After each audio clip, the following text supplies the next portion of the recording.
कभी भी भोजन करें तो पेट तो भरे ही, मन भी तृप्त हो। और मन के तृप्त और पेट के भरने का सबसे अच्छा समय सवेरे का ही है। अब मैंने ये भागवत जी के सूत्र को चारों तरफ देखना शुरू किया तो मुझे पता चला कि मनुष्य को छोड़कर जीव जगत का हर प्राणी इस सूत्र का पालन कर रहा है, मनुष्य को छोड़कर। क्योंकि मनुष्य को मैं मूर्ख मानता हूं, हालांकि मनुष्य अपने को होशियार समझता है, लेकिन मनुष्य से ज्यादा होशियार ये जीव जगत के प्राणी हैं। आप चिड़िया को देखो, चिड़िया कितने भी तरह की चिड़िया, सवेरे सूरज उगते ही उसका खाना शुरू हो जाता है और भरपेट खाती है। 6 बजे के आसपास आप राजस्थान में निकल जाओ, गुजरात में निकल जाओ, सब चिड़िया अपने अपने काम पे लगी हुई है, खाना खाने में खूब जम के खाती है। और पेट भर गया, उसके 4 घंटे के बाद ही पानी पीती है, दोपहर को ही पानी पीती है। गाय को देखो, सुबह उठते ही सूरज जैसे ही निकलेगा गाय का खाना शुरू हो जाएगा, भैंस का खाना शुरू हो जाएगा। बकरी, बकरे, भेड़, गधा, घोड़ा सब सुबह उठते ही खाना खाना शुरू करेंगे और पेट भर के खाएंगे, छक के खाएंगे, फिर दोपहर को आराम करेंगे। तो ये सारे जानवर, सारे जीव जंतु, आप सांप को देखो, बिच्छू को देखो, कीड़ी को देखो, चींटी को देखो, चींटे को देखो, सब जानवर, सब जीव जंतु जो हमारी आंखों से दिखते हैं, जो नहीं भी दिखते हैं, ये सबका भोजन करने का समय सवेरे सूर्योदय का ही है। सूर्योदय के साथ ही ये सब भोजन करते हैं, इसलिए ये हमसे ज्यादा स्वस्थ रहते हैं। मैंने आपको कई बार ये कहा है, आप उसको हंस देते हैं। किसी भी चिड़िया को डायबिटीज नहीं होता, किसी भी बंदर को हार्ट अटैक नहीं आता। बंदर तो आपके नजदीक है ना शरीर रचना में, बस बंदर और आप में एक ही अंतर है कि उसको पूंछ है, आपको नहीं है। बाकी सब कुछ एक ही है। आपका हृदय बंदर का हृदय, आपका लीवर बंदर का लीवर, आपकी किडनी बंदर की किडनी, सब कुछ समान है। मां का गर्भाशय, बंदरिया का गर्भाशय, सब समान है। एक ही अंतर है, उसको पूछे, आपको नहीं है। तो ये बंदर को कभी भी डायबिटीज नहीं, हार्टराइटिस नहीं, कोई कुछ नहीं, कोई कुछ नहीं। मेरे एक बहुत अच्छे मित्र हैं डॉक्टर रविंद्रनाथ शानबाग, वो रहते हैं कर्नाटक में। कर्नाटक में एक उडुपी नाम की जगह है, वहां रहते हैं। बहुत बड़े प्रोफेसर हैं, मेडिकल कॉलेज में काम करते हैं। उन्होंने एक बड़ा गहरा रिसर्च किया। उन्होंने कहा कि मैंने जिंदगी भर, माने 15-16 साल उन्होंने एक रिसर्च किया कि बंदर को बीमार बनाओ। क्योंकि उन्होंने बहुत सारे वैज्ञानिकों से यह सुन रखा है कि बंदर बीमार नहीं होता, और बीमार होगा तो मरेगा ही, जीवित नहीं रहेगा। तो बंदर को बीमार बनाओ।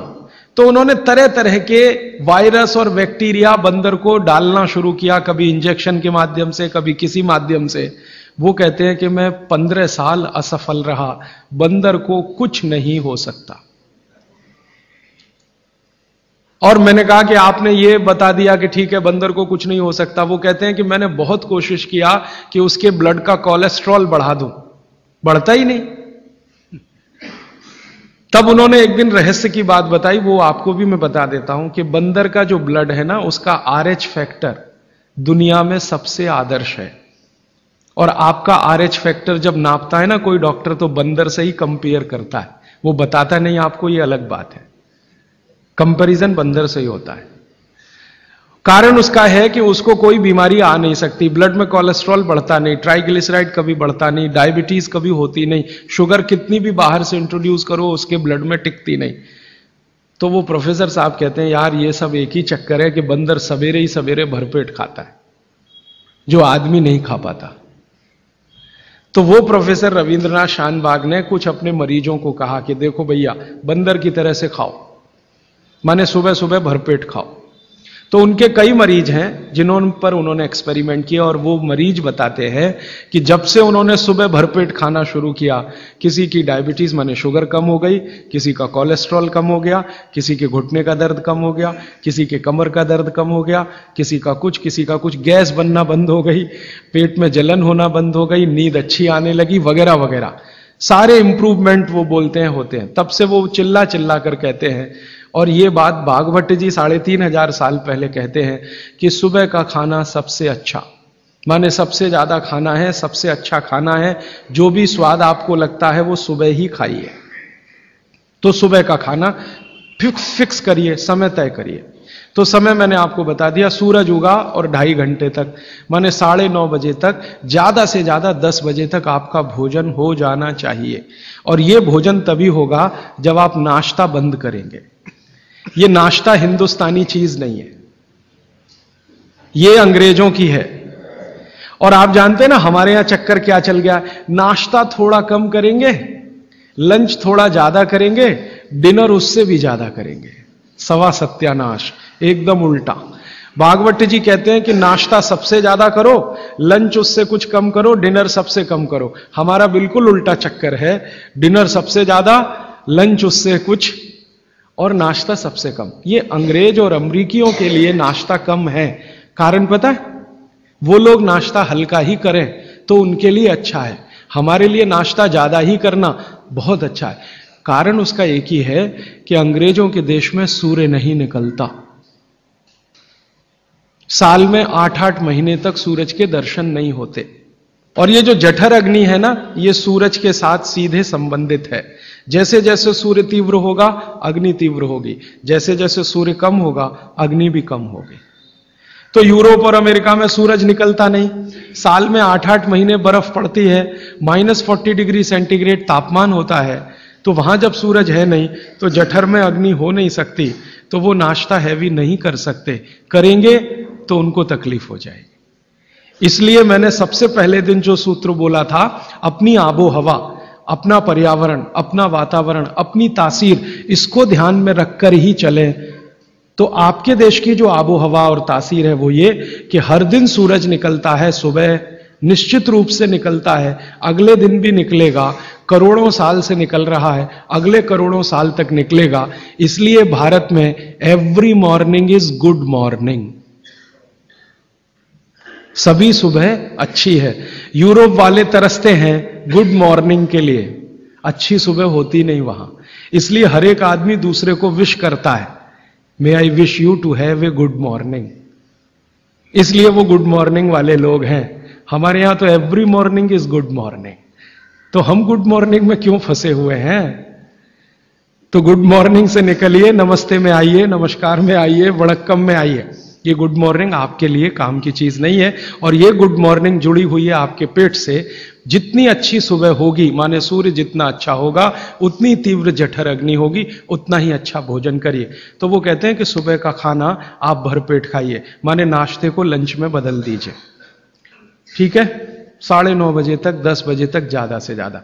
फिर आप इसमें तर्क और कुतर्क मत करिए, जी हमको दुकान जाना है, हमको ऑफिस जाना है, हमको दुनियादारी संभालनी है। किसके लिए? इसी पेट के लिए ना। ये दुनियादारी कर किसके लिए? आप इसी पेट के लिए ना। तो पेट तो दुरुस्त होने के लिए भागवत जी कह रहे हैं कि भाई इसको संभाल लो तो दुनियादारी संभलती है। और ये गया तो दुनियादारी संभाल के करेंगे क्या? मान लीजिए पेट ठीक नहीं है, स्वास्थ्य ठीक नहीं है, आपने 10,000 करोड़ कमा लिया, क्या करेंगे? डॉक्टर को ही देंगे ना। तो डॉक्टर को देने से अच्छा किसी गौशाला वाले को दे दीजिए, पेट दुरुस्त कर लीजिए। तो पेट आपका है तो दुनिया आपकी है, ये आप जान लीजिए। इसलिए पेट को दुरुस्ती के लिए भागवत जी कहते हैं सुबह का खाना भरपेट खाइए, माने आप बाहर निकलें घर के तो छक्कर खाना खा के निकलिए, भोजन करके ही निकलिए। दोपहर को 12 बजे से 1 बजे के बीच में जठर अग्नि की तीव्रता कम होना शुरू होती है, तो उस समय थोड़ा कुछ हल्का खाएं, माने जितना सुबह खाया उससे कुछ कम खाएं तो अच्छा है, ना खाएं तो और भी अच्छा है। खाली फल खा लें, जूस पी लें, दही पी लें, मट्ठा पी लें, आदि आदि। शाम को फिर खाएं। अब शाम का भागवत जी कहते हैं कि आपने एक चीज देखी है ना, वो बहुत प्रकृति से सीखने की जरूरत है। दीपक भरा तेल का दीपक आप जलाना शुरू करिए तो पहली लौ खूब तेजी से जलेगी, ठीक है, और अंतिम लौ भी तेजी से जलेगी। माने दीपक जब बुझने वाला होगा तो बुझने से पहले वो बहुत तेज जलेगा। यही पेट का भी नियम है। जठर अग्नि सुबह सुबह बहुत तीव्र होगी और शाम को जब सूर्यास्त होने जा रहा है तब भी तीव्र होगी, बहुत तीव्र होगी। तो कहते हैं शाम का खाना सूरज के रहते रहते खा लो। सूरज डूबा तो अग्नि भी डूबी। तो वैसे तो जैन दर्शन में कहा है रात्रि भोजन निषेध है, भागवत जी भी यही कहते हैं, तरीका अलग है बस। आप अहिंसा के लिए कहते हैं, वो स्वास्थ्य के लिए कहते हैं। वो ये कहते हैं शाम का खाना तो सूरज डूबने के बाद दुनिया में कोई नहीं खाता। गाय को खिला के देख लो, नहीं खाएगी। भैंस भी नहीं खाती, खिला के देख लो। बकरी भी नहीं खाएगी, बकरा गधे को खिला के देख लो, खाता नहीं। हां, बिल्कुल नहीं खाता। आप खाते हैं तो आप अपने को कंपेयर कर लीजिए कि किसके साथ हैं आप। कोई जानवर, कोई जीव राशि सूरज डूबने के बाद खाती नहीं, तो आप क्यों खा रहे हैं? प्रकृति का नियम भागवत जी कहते हैं पालन करिए। माने रात का खाना जल्दी कर दीजिए, सूरज के रहते रहते। माने 5-6 बजे के आसपास आपके यहां सूरज डूबता है, 6 बजे या 6:30 बजे, वही समय सबसे अच्छा है, डूबने से पहले। अब कितना पहले? तो भागवत जी ने उसका कैलकुलेशन दिया, 40 मिनट पहले। सूरज डूबने का समय पता कर लीजिए। चेन्नई में सूरज शाम को 7 बजे डूब रहा है, तो 6:20 तक। 6 बजे डूब रहा है तो 5:20 तक। यह हिंदुस्तान के किसी भी कोने में चले जाइए, सूरज डूबने से 40 मिनट पहले का ही निकलेगा। तो 40 मिनट पहले शाम का खाना खा लीजिए, और सुबह का तो सूरज निकलने के 2.5 घंटे तक कभी भी खा लीजिए। दोनों समय पेट भर के खा लीजिए। फिर कहेंगे जी रात को क्या? तो रात के लिए भागवत जी कहते हैं कि एक ही चीज है रात के लिए, कि आप कोई तरल पदार्थ ले सकते हैं, जिसमें सबसे अच्छा उन्होंने दूध कहा है। साध्वी जी तो वो भी नहीं ले सकते, साधु तो वो भी नहीं ले सकते, लेकिन आप गृहस्थी लोग हैं तो इतनी छूट चाहें तो आप ले सकते हैं। भागवत जी कहते हैं कि शाम को सूर्य डूबने के बाद, मैंने आपको कल कहा था, हमारे पेट में जठर स्थान में कुछ ऐसे हार्मोन्स या एंजाइम्स या रस पैदा होते हैं जो दूध को पचाते हैं। इसलिए वो कहते हैं सूर्य डूबने के बाद जो चीज खाने वाली है वो दूध है, या पीने वाला है वो दूध है। तो रात को दूध रख लीजिए, 6 बजे तक भरपेट खाना रख लीजिए। सुबह का खाना अगर आपने 9:30-10 बजे खाया तो शाम को 6 बजे खूब अच्छी सी भूख लगेगी। फिर आप कहेंगे जी हम तो दुकान पे बैठे हैं 6 बजे, तो डब्बा मंगा लीजिए, दुकान में डब्बा आ सकता है। हां, डब्बा आने में कोई तकलीफ नहीं है। दुकान में आप 6 बजे बैठे हैं, डब्बा आपका आ सकता है। और मैं आपको हाथ जोड़कर कह रहा हूं, आप में से कोई भी डायबिटिक पेशेंट है, कोई भी अस्थमेटिक पेशेंट है, किसी को भी वात का गंभीर रोग है, आज से ये सूत्र चालू कर दीजिए। 3 महीने बाद आप खुद मुझे फोन करके कहेंगे राजीव भाई पहले से बहुत अच्छा हूं, शुगर लेवल कम हो रहा है, अस्थमा मेरा पहले से कम हो रहा है। ट्राइग्लिसराइड चेक कर लीजिए और इस सूत्र को शुरू कर दीजिए। 3 महीने बाद फिर चेक करा लीजिए, पहले से कम होगा। VLDL, LDL आज चेक कर लीजिए, 3 महीने बाद फिर चेक करा लीजिए, बहुत तेजी से घटेगा। HDL आज चेक करा लीजिए, 3 महीने बाद चेक करा लीजिए, बहुत तेजी से बढ़ेगा। और HDL बढ़ना ही चाहिए, LDL, VLDL कम होना चाहिए। तो ये सूत्र भागवत जी का जितना संभव हो आप ईमानदारी से पालन करिए, वो आपको स्वस्थ रहने में बहुत मदद करेगा।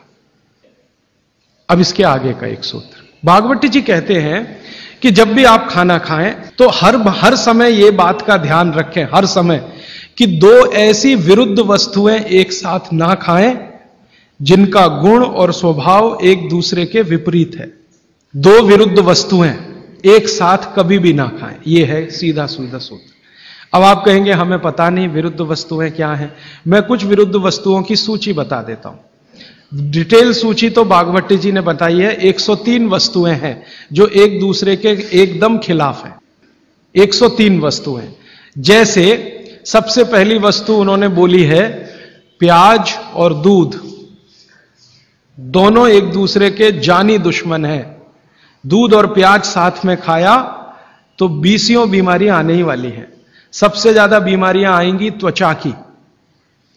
आपको सोराइसिस होगा, आपको एक्जिमा होगा, आपको खाज होगी, आपको खुजली होगी, अगर प्याज दूध साथ में खा रहे हैं तो कभी भी ना खाएं। इसी तरह से वो कहते हैं कि कटहल को क्या कहते हैं? कटहल समझते? जैक फ्रूट, दूध और जैक फ्रूट कभी ना खाएं, दोनों एक दूसरे के जानी दुश्मन। और दूध और ऐसा कोई भी फल साथ में ना खाएं जो सिट्रिक एसिड प्रधान है। सिट्रिक एसिड आप समझते हैं? संतरा, मौसम्मी, नारंगी, अंगूर, खट्टी चीज। एक खट्टी चीज तो आपकी बनाई हुई है, एक खट्टी चीज भगवान की बनाई हुई, तो भगवान की बनाई हुई खट्टी चीज है, दूध के साथ जानी दुश्मन है। भागवत जी ने बहुत साल रिसर्च करके बताया, एक ही खट्टा फल है जो दूध के साथ खाएं, वो है आंवला। आंवला, आंवला ही एक फल है, खट्टा है, सिट्रिक एसिड भरपूर मात्रा में है, विटामिन सी भरपूर मात्रा में है, कैल्शियम उसमें भरपूर है। यही एक फल है जो दूध के साथ जरूर खाएं। बाकी कोई फल जिसमें खट्टापन है वो दूध के साथ ना खाएं। आम भी, आम अगर खट्टा है तो दूध के साथ ना खाएं, मीठा है तभी खाएं। आम और दूध की दोस्ती बहुत जबरदस्त है, लेकिन खट्टे आम की दूध से दोस्ती नहीं है। मीठा आम, एकदम मीठा आम, पका हुआ आम, उसी को दूध के साथ खा सकते। एक और उन्होंने गिना है, वैसे तो आप जैन हैं तो ये बात आपके लिए लागू ही नहीं होती, लेकिन जैन नहीं है इसलिए कह रहा हूं, तो कभी भी शहद और घी एक साथ ना खाएं। दुनिया का सबसे खराब जहर है ये, शहद और घी।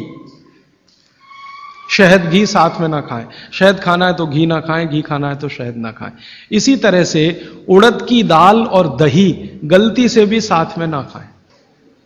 उड़द की दाल, वैसे तो मैंने कल बोला था द्विदल, द्विदल में सबसे खतरनाक है उड़द की दाल।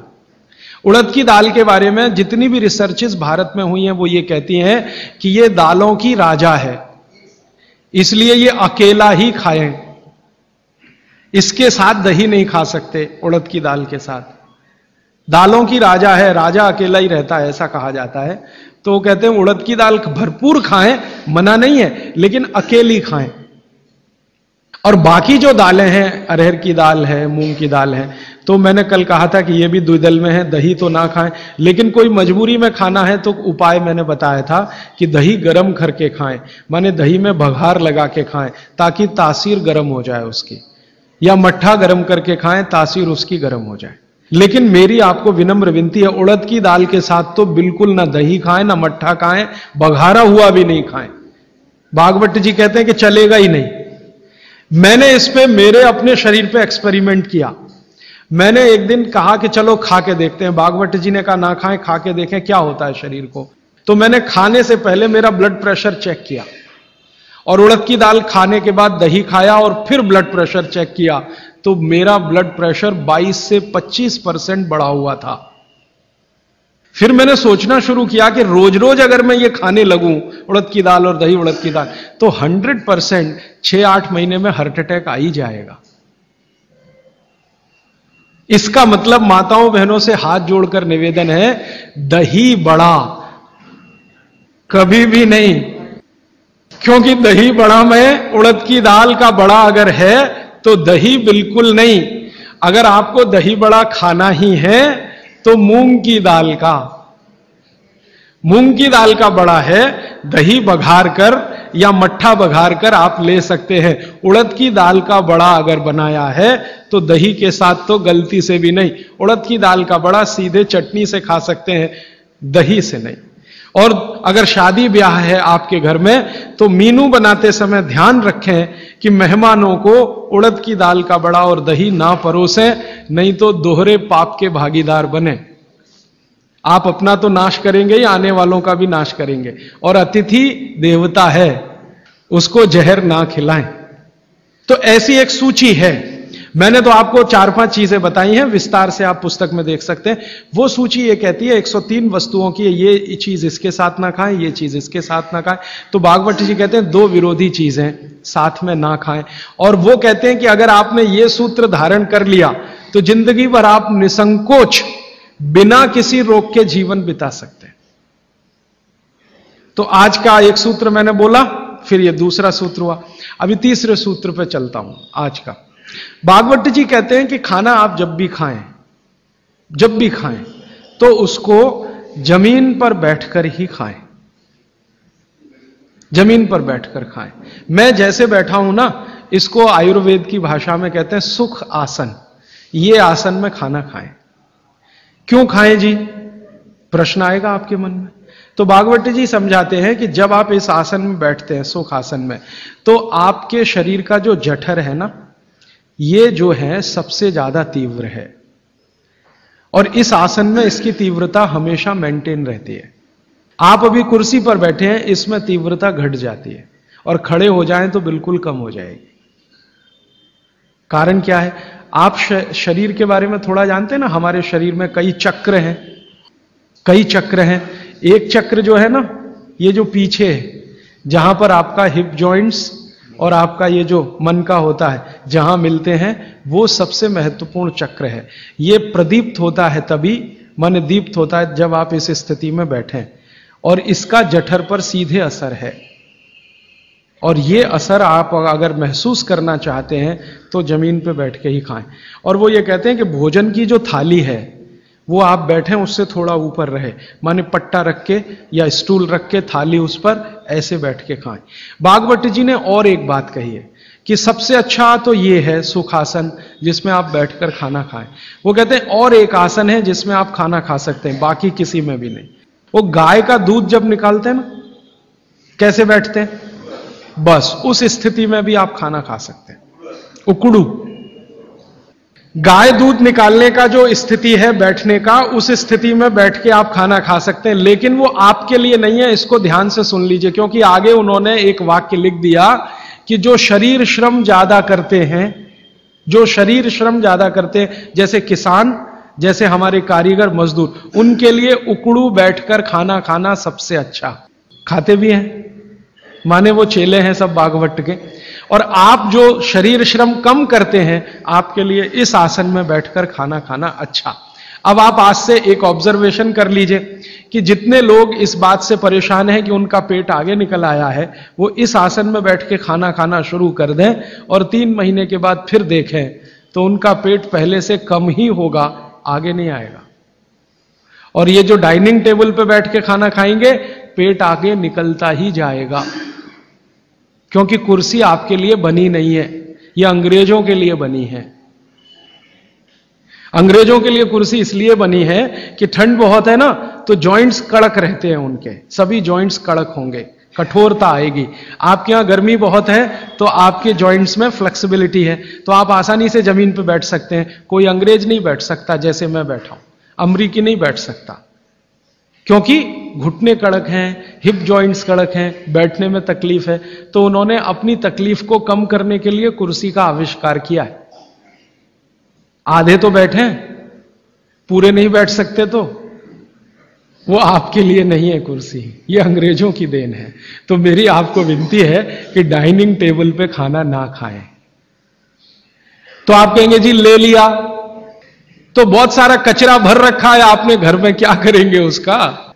हमको हिंदुस्तानियों को पिछले 60-70 साल में या 100 साल में एक गजब बीमारी हुई है, दुनिया भर का कचरा घर में लाके रखना। हां, ये इतनी खराब बीमारी आई है हमको कि बिना सोचे बिना समझे कचरा ला के घर में रखना। रसोइयों में मैं घरों में जाता हूं ना, टीन टपरे के इतने डब्बे होते हैं, खाली हैं, फेंकेंगे नहीं, संभाल के संभाल के संभाल के, कब काम आएंगे मालूम नहीं, लेकिन वो भरते ही जाते हैं, भरते ही जाते हैं। रसोई में इतने डिब्बे डब्बियां हैं, काम के शायद उसमें आधे भी नहीं है, लेकिन रखा हुआ है। पता नहीं कचरे से इतना मोह क्यों है। जो बाहर फेंकना चाहिए वो घर में सजा सजा के रखा हुआ है। और फेंकने की बात करो, अरे पता नहीं कभी काम आ जाए, और वो कभी 60 साल में भी नहीं आता, 100 साल में भी नहीं आता। तो उसी कचरे में मैं गिनता हूं आपकी डाइनिंग टेबल। अब आप जरा हिसाब निकालो जी, ये आपने लाके रखी है डाइनिंग टेबल, मान लो ये 100 स्क्वायर फीट की है, 10 बाई 10 की है, या मान लो 50 स्क्वायर फीट की है। 50 स्क्वायर फीट की जगह आपने घर में घेर रखी है, क्या भाव है मद्रास में जगह का?